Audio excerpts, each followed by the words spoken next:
আসসালামু আলাইকুম রহমতুল্লাহ। আশা করি সবাই ভালো আছেন। আজকে 14ই মে 2024 আজকে ঢাকা, সিলেট, চট্টগ্রাম ভিএফএসে কতজন ভিসা পেল এবং কতজন রিজেক্ট হলো আজকে সেটাই জানবো। তো সাথেই থাকুন। তো প্রথমে আসি সিলেট ভিএফএস গ্লোবাল। আজকে সর্বমোট ডেলিভারির সংখ্যা ছিল 8টা, ভিসা হয়েছে তার ভিতরে একটা। তো আজকে সিলেট ভিএফএস গ্লোবালে খুবই কম সংখ্যক ডেলিভারি ছিল, ভিসার পরিমাণও খুব কম। সিলেট ভিএফএস গ্লোবালে আজকে এগ্রিকালচারে শুধু একটা ভিসা লাগে,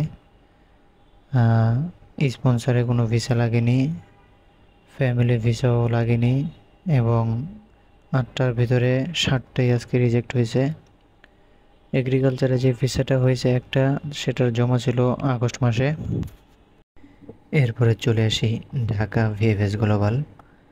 আজকে ঢাকা ভিএফএস গ্লোবালে মোট ডেলিভারির সংখ্যা 60টা, এর ভিতরে 26টাই ভিসা লাগে।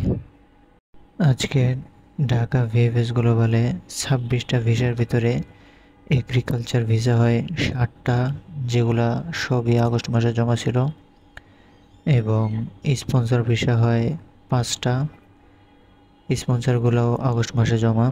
ফ্যামিলি ভিসা হয় 14টা, সেগুলো সব আগস্ট মাসে জমা, এবং 60টা রিজেক্ট হয়,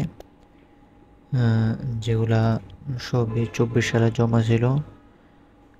তো আমরা দেখতেছি যে 24 সালে যেগুলো ডেলিভারি দিতেছে পাসপোর্ট, সবই রিজেক্ট দিতেছে, এবং আগস্ট মাসেরগুলো শুধু ভিসা দিতেছে। তো যারা এখনও আগস্ট মাসের ভিসা পাননি তারা অতি তাড়াতাড়ি পেয়ে যাবেন, এবং যারা 24 সালে জমা দিয়ে এসএমএস পাচ্ছেন তাদেরটা প্রায় 99%ই ধরা যায় যে রিজেক্ট, কারণ 24 সালে যেগুলো ফেরত দিতেছে সবই রিজেক্ট। আজকে চট্টগ্রাম ভিএফএসের কোনো তথ্য আজকে সংগ্রহ করতে পারিনি, এই জন্য আন্তরিকভাবে দুঃখিত। আমার এই তথ্যগুলা বিভিন্ন গ্রুপ থেকে নেওয়া। ইতালি ভিসা সম্পর্কে সকল তথ্য পেতে আমার চ্যানেলটিকে সাবস্ক্রাইব করে রাখতে পারেন, যেন সকল তথ্য সবার আগে আপনি পেতে পারেন। তো আল্লাহ হাফিজ, সবাই ভালো থাকবেন। আবার আগামীকালকের যেই ভিসার আপডেট সেটা সঠিক সময় পেয়ে যাবেন ইনশাআল্লাহ।